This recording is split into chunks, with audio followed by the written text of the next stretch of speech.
नमस्कार। City centre show में आपका स्वागत है। मुंबई से मैं हूं पूजा भारद्वाज और आज हम सिटी सेंटर शो लेकर हाजिर हैं मुंबई के एनडीटीवी न्यूज रूम से, क्योंकि आज हम बात करने वाले हैं महाराष्ट्र विधानसभा चुनाव की। महाराष्ट्र विधानसभा चुनाव के लिए मतदान एक फेज में आज संपन्न हो चुका है। 58.22% वोटिंग हुई है राज्य में। शाम 5 बजे तक ये आंकड़ा ऊपर भी जा सकता है, जो फाइनल आंकड़ा आएगा। 288 सीटों पर 4136 उम्मीदवार रहे। किस्मत का फैसला ईवीएम में कैद हो चुका है। नतीजे पता चलेंगे 23 नवंबर को, लेकिन उससे पहले कई एग्जिट पोल्स हमारे सामने आ चुके हैं और कई एग्जिट पोल्स में महायुति की सरकार एक बार फिर से बनती हुई महाराष्ट्र में दिख रही है। तो शो की शुरुआत हम करेंगे एक विशेष चर्चा के साथ। इस न्यूज रूम में 3 खास मेहमान हमारे साथ हैं। अभय देशपांडे जी, वरिष्ठ पत्रकार हैं, राजनीतिक विश्लेषक हैं। राहुल कुलकर्णी हमारे सहयोगी एनडीटीवी के, जमीन पर कई जगह जा चुके हैं, कई सीटों को बहुत ही करीब से समझ चुके हैं। आपसे भी समझेंगे कि आज एग्जिट पोल को लेकर जो नतीजे आए हैं उसका आंकलन किस तरह से आप करते हैं। और हमारे साथ पोल डायरी के संस्थापक हैं अभिजीत ब्रह्मनाथकर साहब। बहुत बहुत शुक्रिया हमारे साथ जुड़ने के लिए सर।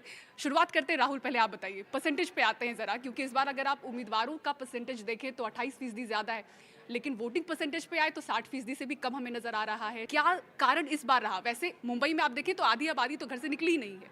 ये सबसे बड़ी बात है कि जो वोटिंग परसेंटेज बढ़ा है। देखिए, लोकसभा चुनाव का रिजल्ट आने के बाद भारतीय जनता पार्टी और महायुति ने जो उसका आकलन किया था, इसमें ये पाया था कि जब 400 पार का नारा दिया तो उसके बाद जो भारतीय जनता पार्टी के समर्थक वोटर थे वो शायद घर से बाहर निकले ही नहीं या फिर कहीं और चले गए। तो इस बार जो दिन तय हुआ था, बुधवार का जो दिन तय हुआ था, वो भी अपने आप में बहुत मायने रखता है। और फिर उसके बाद जब अमित शाह महाराष्ट्र में आए तब पहली ही मीटिंग में उन्होंने कहा था कि हमें राज्य की चुनाव में ये देखना है कि वोटिंग परसेंटेज कैसे बढ़े। अब वो दिख रहा है कि 10% अगर वोटिंग परसेंटेज बढ़ती है तो इसका मायना, जैसे अब देवेंद्र फडणवीस कुछ समय पहले मीडिया से बात कर रहे थे तो वो कह रहे थे कि जो वोटिंग परसेंटेज बढ़ी है उसका सरकार को फ़ायदा होगा। अगर हम एग्जिट पोल को माने तो अगर लाडली बहना सबसे ज़्यादा गेम चेंजर हुई है और उन वोटर्स को भारतीय जनता पार्टी महायुति बाहर लाने में कामयाब हुई है तो देवेंद्र फडणवीस की बात सही है। लेकिन मैं मानता हूँ कि जो 288 सीटें हैं वहाँ पे महाराष्ट्र में पहली बार लगभग 7,000 उम्मीदवार चुनाव के फेरे में हैं। एक तरफ महायुति है और महाविकास आघाड़ी है। और ये जो चुनाव हुआ है बहुत ही फियर्स चुनाव हुआ है। मैं आपको 2 एग्जाम्पल देता हूँ। एक रत्नागिरी है, दूसरा सिंधुदुर्ग है। वहाँ पे लगभग 70% वोटिंग हुआ है। कुछ सीटों की आप बात कर रहे हैं, ओवरऑल की बात कर रहा हूँ कि जैसे मेट्रो सिटीज है। पहले क्या था कि आप कुलाबा की बात कर लीजिए, 46% था, थोड़ा सा बढ़ा है। मुंबई में परसेंटेज गिरा था, पुणे में गिरा था। तो इस बार दिन का चयन और दोनों तरफ से जो वोटर्स को बाहर लाने का प्रयास किया गया है वो शायद मायने रखता है। अगर महायुति ने जो स्कीम लाई है उसका रूरल और सेमी अर्बन में इम्पैक्ट हुआ है तो जो एग्जिट पोल बता रहे हैं वो सही है, ऐसा मैं मानता हूँ। ठीक है, अभिजीत जी, आपका एग्जिट पोल क्या कह रहा है? पूजा, मैं एग्जिट पोल पर जाने से पहले बता देता हूँ, आपने 5 बजे का जो मत प्रतिशत है वो पकड़ा है। जैसे जैसे जो कतार में लोग हैं और अंतिम आंकड़ा आ जाएगा वो ज़रूर बढ़ेगा। पिछले बार के मुकाबले इस बार का वोटिंग प्रतिशत बढ़ा होगा। दूसरा पिछली बार 61% के करीब था। हाँ, तो 63। तो मुझे लगता है इस बार 67 से भी ऊपर जाएगा, क्योंकि लोगों में उत्साह था। इस बार प्रशासन ने छुट्टी दी थी, इसलिए लोग भी अपने काम की जगह से अपने गांव जाके वोट कर रहे थे। दूसरा मुद्दा यह है कि इस बार एक तरफा चुनाव था और पोल डायरी का एग्जिट पोल ये कहता है कि इस सरकार को स्पष्ट बहुमत आएगा और जितना वोटिंग प्रतिशत बढ़ेगा उतना आंकड़ा बढ़ता जाएगा। मैं आज देख रहा हूँ कि आज महायुति जो है एनडीए गठबंधन वो 150 के पार है। यदि 2% वोटिंग का प्रतिशत बढ़ेगा तो वो लगता है 150 पार आप मान रहे महायुति? अभी भी मान रहा हूँ, और 160 भी हो सकता है, 65-70 भी हो सकता है।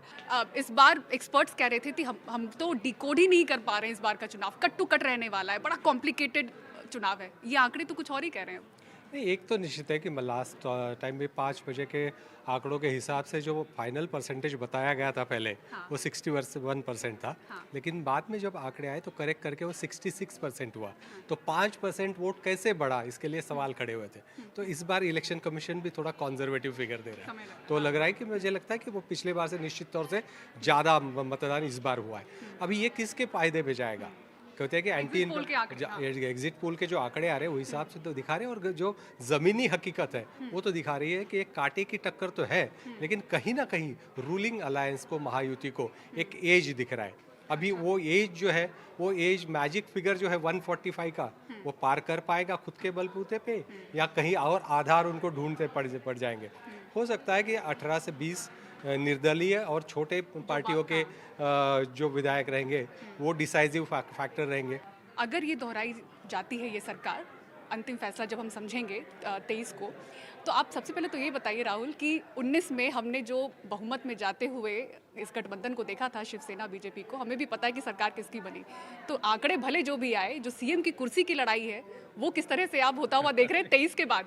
ये तो बहुत कॉम्प्लिकेटेड है। अगर आप महायुति की बात करेंगे, अगर सिंगल लार्जेस्ट पार्टी बीजेपी बनती है, तो बीजेपी में सिवाय देवेंद्र फडणवीस के अभी कोई चॉइस नहीं है। यहाँ पे मैं एक सवाल पूछूंगी। खबर बड़ी पुख्ता थी कि अमित शाह के पास वो गए, उन्होंने 100 से ऊपर सीटें मांगी थी, और एक तरह से देखा गया कि कोई नेता इस तरह से आके अगर सहयोगी दल का सीधे सीट मांगे अमित शाह से, तो वो बहुत बड़ी बात होती है। अगर वो हिम्मत उन्होंने वहाँ दिखाई और उससे कम में मान गए, 80 के करीब सीट में अगर वो मान जाते हैं, तो नहीं लगता कि सीएम की कुर्सी के लिए वो इतनी लड़ाई आगे नहीं बढ़ाएंगे? क्या लगता है आपको? नहीं, बाद में क्या हुआ सीट वो की भी लड़ाई। देख लीजिए। बाद में जो हुआ, देखिए महायुति में जो सीटों का बंटवारा हुआ वो खबर तो थी, लेकिन उसके बाद जो कॉम्प्लिकेशन और कोई ऐसा डिससेटिस्फेक्शन वाला जो मामला था वो सामने नहीं आया। जो सीटों का बंटवारा था वो एकदम ही सही हुआ। हरियाणा का रिजल्ट बीच में आया और बीजेपी ने जो ताकत हरियाणा में दिखाई, उसको देख के हम लोग मान सकते हैं कि फिर कुछ ऐसी चीजें थी जिसको माना एक नाथ शिंदे। मैं बात कर रहा था अजीत पवार की। देखिए जिस तरीके से अजीत पवार को लोकसभा के नतीजों को देखते हुए बिल्कुल ही कहा गया था कि अजीत पवार के नंबर्स नहीं आएंगे, मैं नहीं मानता हूँ।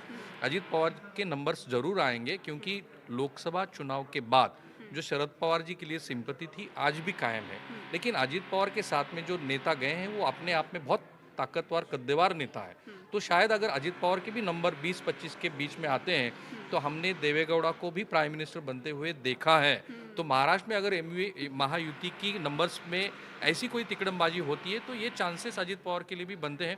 ये स्थिति नहीं बनती है और एमयूए के नंबर्स आते हैं, तो सबसे बड़ा प्रॉब्लम होगा कांग्रेस में, क्योंकि कांग्रेस में कंटेंडर्स बहुत ज़्यादा है। और शरद पवार की खेमे में भी ये माना जा रहा है कि जिस तरीके से पार्टी फूटी है, फिर अगर पार्टी को इंटैक्ट रखना है तो क्या सुप्रिया सुले को नेशनल पॉलिटिक्स में महाराष्ट्र में आना चाहिए, उनको चीफ मिनिस्टरशिप या फिर कोई ऐसी और महत्वपूर्ण एक नाथ शिंदे से उनकी बैठक को भी यहाँ पे आप मेंशन कर दें कि वो कितना अहम रहा था। वो रहा है। और फिर ये माना जा रहा है कि सुप्रिया सुले को कम से कम एक इम्पोर्टेंट पोर्टफोलियो अपने हाथ में लेना चाहिए। तो सबसे बड़ी अहम सवाल यही होगा कि रिजल्ट आने के बाद में भी लड़ाई कहाँ तक चीफ मिनिस्टर कौन बनेगा। जी सर, अब उन्होंने विदर्भ का जिक्र किया, विदर्भ का भी बताइए और पश्चिम महाराष्ट्र का भी। वहाँ पर महाविकास आघाड़ी और महायुति कहाँ नजर आ रही है?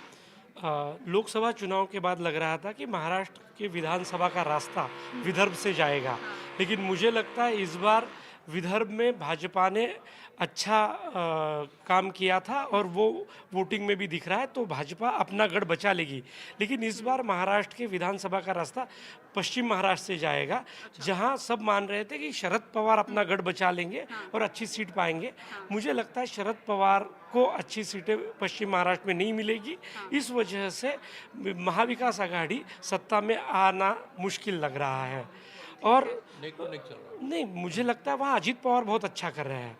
जमीन पर चुनाव बदल गया है पिछले 10-15 दिन। पवार की जो स्ट्रैटेजी उन्होंने बदली अपने वोट बैंक के लिए, कि बीजेपी के स्टार प्रचारकों से दूरी बनाई, महायुति में रहते हुए विपक्ष की भूमिका में कभी कभी नजर आने लगे, नारों को लेकर सीधे तौर पे निषेध करने लगे वो मंचों से भी, तो वो जो स्ट्रैटेजी थी वोट बैंक को इंटैक्ट रखने की या वापस पाने की, वो कामयाब होते दिख रहे हैं आपको एग्जिट पोल के आंकड़ों के हिसाब से? बिल्कुल पूजा, मुझे लगता है अजित पवार ने एक दूरी बनाए रखी भाजपा से और शिवसेना से, उसका फ़ायदा उन्हें हुआ। और सबसे अहम बात ये हुई कि सीटों का बंटवारा और उम्मीदवारों का चयन इस बार शरद पवार से अच्छा अजित पवार का है। इसका फ़ायदा उन्हें इस विधानसभा में हो रहा है। ठीक है। अभय सर, बटोगे कटोगे, ये नारा हरियाणा के बाद आपको महाराष्ट्र में कितना लग रहा है कि माइलेज देता हुआ दिख रहा है महायुति? अगर महाराष्ट्र का रिजर्वेशन इशू पे मराठा आंदोलन हो या आदिवासी में धनगर को आरक्षण देना है उसका मामला हो, तो कहीं ना कहीं ये सोशल कॉम्बिनेशन जो था वो रूलिंग अलायंस के खिलाफ जा रहा था। तो उस अलायंस को अगर काउंटर करना है तो आप रिलीजियस पोलराइजेशन पर चले जाओ, तो ये सोशल कॉम्बिनेशन आपको इतना तकलीफ नहीं देगा। ये स्ट्रैटेजी लेके उन्होंने बटेंगे तो कटेंगे का नारा लगाया, और उसी तो होता है कि क्या होता है कि रिलीजियस पोलराइजेशन पे जब बात आती है तो कहीं कहीं ये महंगाई हो, बाकी सारी चीज़ें होती है, वो कहीं ना कहीं बैक स्टेज पे चली जाती है, और वही वो आखिरी पड़ाव में प्रचार के वही मुद्दे लेके आ गए। अभी उसका कितना फायदा होगा, एक तो दिख रहा है कि क्योंकि जितना आज कई पोलिंग स्टेशन पे मैंने देखा कि जब हम बात करते हैं वोटर से किन मुद्दों पर वोट कर रहे हैं, एक तो हिंदुत्व का मुद्दा, और ये नारे उन्होंने रिपीट किए। कई ने कहा लोकसभा में गलती हो गई थी हमसे, ये भी कहा। कुछ तो टी शर्ट पहन कर आए थे, एक है तो सेफ हैं, बटोगे तो कटोगे। उन्होंने कहा हम पार्टी का तो नाम नहीं ले रहे हैं, हमको नहीं पता कौन कह रहा है, लेकिन हाँ ये संदेश है हमारे लिए। तो ये जो सोच है, जो हम मुंबई महाराष्ट्र की राजनीति में समझते हैं कि धर्म की राजनीति ज़्यादा नहीं होती है, लेकिन फिर इस नारे ने कुछ ना कुछ तो किया है। आपको नहीं, ये कहीं ना कहीं जो लोकसभा का रिएक्शन है, हाँ। लोकसभा में पैटर्न जिस तरह से कंसोलिडेशन हुआ था, तो उसकी तरह उस हिसाब से रिवर्स पोलराइजेशन नहीं हुआ था। तो वो रिवर्स पोलराइजेशन करने के लिए इस बार भाजपा ने एक सोची समझी रणनीति अपनाई थी। पहले तो वो निकले थे लाड़की बहना को लेके, जो उस वक्त तो उनका चुनाव का नारा था बांटेंगे तो जीतेंगे, और आखिरी पड़ाव में आ गए तो बटेंगे तो कटेंगे तक पहुंच गया वही नारा। तो मेरे ख्याल से एक मिक्सचर ऑफ मुद्दों को महाविकास आघाड़ी ने उठाया, वो कितना काम करता हुआ वोटरों पर आपको दिखा? नहीं, इस बार तो महाविकास आघाड़ी डिफेंसिव पे ही थी। जो नैरेटिव रूलिंग पार्टी सेट करी थी उसको काउंटर करने में लगे हुए थे। वो पैसे बढ़ा रहे लोकसभा में थे, अलग था, वो संविधान पे जवाब निगोशिएट करने थे। फिर आप 1,500 कहाँ से दोगे पूछ रहे थे, और खुद 3,000 रुपया दे रहे थे। तो इस कहीं ना कहीं मेरे ख्याल से आप अगर इसका सवाल कर, एक लॉ में एक प्रिंसिपल है, you can't blow both hot and cold together. They were trying to do that. So इसलिए मुझे लगता है कि कहीं ना कहीं वो उनका पूरा कैंपेन हमेशा भटकता रहा। ठीक है, एक आखिरी सवाल लूंगी सर संक्षेप में, राज ठाकरे का फैक्टर कितना आपको पुख्ता दिख रहा है इस बार एग्जिट पोल में? मुझे लगता है राज ठाकरे का फैक्टर मुझे महाराष्ट्र में कहीं दिखाई नहीं दिया। 3-4 सीटों पे वो लड़ाई में है, और इस चुनाव में राज ठाकरे मुझे संभ्रमित लगे। वो वोट किस मुद्दे पे मांग रहे हैं वो उसकी स्पष्टता नहीं थी। कभी वो शिंदे पे टीका टिप्पणी करते थे, कभी उद्धव पे, लेकिन ये जो संभ्रम था वही मतदान में दिखाई दिया। इसलिए राज ठाकरे फैक्टर मुझे कहीं दिखाई नहीं दिया। निर्दलीय और जो बागी होंगे वो क्या आपको लग रहा है रोल प्ले करेंगे 23 के बाद? बिल्कुल नहीं, इस बार स्पष्ट बहुमत की सरकार आएगी। कोई निर्दलीय को कोई तवज्जो कोई पार्टी नहीं देगी। बहुत बहुत शुक्रिया सर आप लोगों का इस विशेष चर्चा में शामिल होने के लिए। तो जिस तरह से इस चर्चा में हमने समझा कि 23 तारीख को जो नतीजे आएंगे उसके बाद भी असली लड़ाई हो सकती है सीएम की कुर्सी की, तो अब हम अगली बातचीत और अगली रिपोर्ट उस पर ही आपको दिखाएंगे कि किस तरह से महाराष्ट्र में 5 बड़े चेहरे हैं, शरद पवार, अजीत पवार, उद्धव ठाकरे, देवेंद्र फडणवीस और एकनाथ शिंदे, किस तरह से ये 5 बड़े नेता कुर्सी की लड़ाई के लिए आगे बढ़ते हुए दिखेंगे 23 नवंबर के बाद। देखिए रौनक कुकड़े की इस रिपोर्ट में। एकनाथ शिंदे, देवेंद्र फडणवीस और अजित पवार, बुधवार का मतदान इन तीनों की परीक्षा है, और नतीजे शरद पवार और उद्धव ठाकरे का अस्तित्व भी तय करेंगे।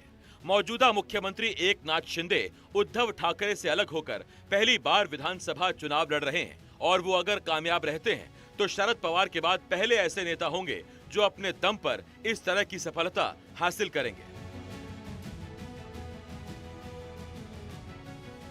देवेंद्र फडणवीस के लिए जितनी परीक्षाएं हैं उतनी किसी और के लिए नहीं। नतीजों से उनको पार्टी पर अपनी मजबूत पकड़ साबित करनी है। नतीजों के बाद सवाल भी कई उठेंगे। क्या जीतने पर वो मुख्यमंत्री बनेंगे? क्या वो फिर से उप मुख्यमंत्री बनेंगे? क्या वो केंद्र सरकार में जाएंगे, या वो महाराष्ट्र में ही रहकर संगठन देखेंगे? अजित पवार की असली लड़ाई अपने चाचा शरद पवार के साथ है। उन्होंने राजनीति खूब की, प्रशासन खूब चलाया, लेकिन विधानसभा चुनाव लड़ने में वो नेतृत्व पहली बार कर रहे हैं। लोकसभा में वो नाकाम रहे, अपनी पत्नी को भी नहीं जिता सके। इसीलिए विधानसभा के नतीजे उनकी सबसे बड़ी परीक्षा साबित होंगे। शरद पवार के लिए तो ये अस्तित्व की लड़ाई है। हालांकि वो बार बार कह रहे हैं कि वो आखिरी बार प्रचार के लिए निकले हैं। शरद पवार ने अपनी पूरी जिंदगी दमदार राजनीति की है, और पार्टी टूटने के बाद लोकसभा चुनावों में भी प्रदर्शन बढ़िया रहा। विधानसभा में उसी प्रदर्शन को दोहराना उनकी सबसे बड़ी परीक्षा है। ये चुनाव उद्धव ठाकरे के लिए भी अस्तित्व की लड़ाई है। लोकसभा में वो कुछ नहीं कर पाए, और मुख्यमंत्री बनने की उनकी मंशा अब तक बलवती है। विधानसभा में उनकी पार्टी का प्रदर्शन न सिर्फ उनके अपने करियर के लिए बल्कि पार्टी के लिए भी सबसे बड़ी परीक्षा है। महाराष्ट्र में 5 बड़े नेता हैं और 1 ओहदा। विधानसभा के नतीजे हार जीत ही नहीं, महाराष्ट्र की आगे की राजनीतिक दशा और दिशा भी तय करेंगे। एनडीटीवी इंडिया के लिए रौनक कुकड़े की रिपोर्ट।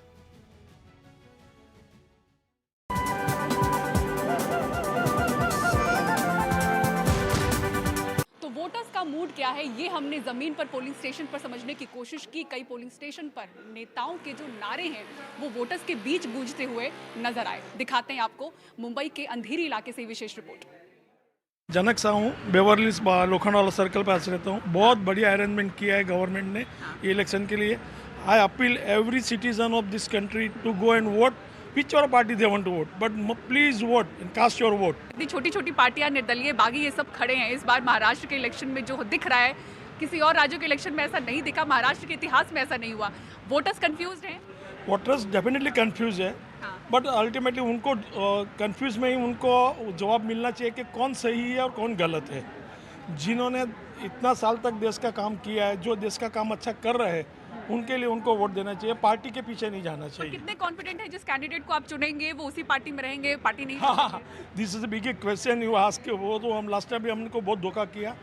हमने वोट दिया एक कैंडिडेट को, जीते भी वो लोग, लेकिन बाद में सत्ता आने के लिए उन्होंने पार्टी बदली किया। I wish that election commission should bring such ordinance और रूल्स कि ऐसा होएगा तो उनकी मेंबरशिप कैंसिल होनी चाहिए। और दूसरा मेरा अपील गवर्नमेंट ऑफ इंडिया से इलेक्शन कमीशन के ये भी है कि they should make voting compulsory 100%। लोगों ने अपना वोट किया? हाँ, नाम बताइएगा सर। प्रदीप बोकाड़िया। प्रदीप जी, बीते 5 सालों में महाराष्ट्र ने बहुत कुछ देख लिया और लगता है ऐसा इस बार खासतौर से वोटरों का इम्तिहान है कैंडिडेट से कहीं ज्यादा, आपको लगता है? एकदम आप सही बोल रही हैं। जी। इतने सारे दल होने के बावजूद हाँ। हम लोग, हमारे तो एक ही ध्येय है, हम सब एक रहेंगे तो सेफ रहेंगे। अच्छा, ठीक है, ये नारे आप लोग भी बोल रहे हैं, ठीक है। मुद्दे क्या क्या रहे सर जिन मुद्दों पे आपने वोट किया, अपना नाम बताइए। मेरा नाम श्रीनिवास भाईती। हाँ। मुद्दा मेन है विकास का। जी। जो जनता के सर्वांगीण विकास के लिए काम करेगा उसी को वोट जाएगा, उसी को वोट देना चाहिए। और सबकी इस बार जोर आजमाइश है, सबको कुर्सी चाहिए, तो वोटर कैसे तय कर रहा है, किन किन मुद्दों को ध्यान में रख के तय कर रहा है कि अपना मत किस तरफ देना है? वोटर अभी यही डिसाइड कर रहे हैं कि एक्चुअल में प्रैक्टिकल वर्क कौन करने वाला है, क्योंकि वादे तो सब लोग करते रहते हैं, लेकिन उसको प्रैक्टिकली फुलफिल करना it's very difficult. So now everybody is aware that to whom we should give the vote and who is going to do the work. So I think future is bright. तो ये clarity है क्योंकि जो experts भी हैं इस बार तो वो भी डिकोड नहीं कर पा रहे हैं कि कौन सा कैंडिडेट किधर रहेगा, कौन सी पार्टी किसके साथ चली जाएगी। कोई एथिक वाली बात तो दिखती नहीं है Maharashtra. Now we voters are also very smart, so we know how to Voters do are very and to smart. whom we should give the votes. Good answer, thank you so much sir, thank you so much. तो city centre show में फिलहाल इतना ही। मुंबई के NDTV news room से पूरी team को दीजिए इजाजत। खबरों के लिए देखते रहें एनडीटीवी इंडिया। नमस्कार।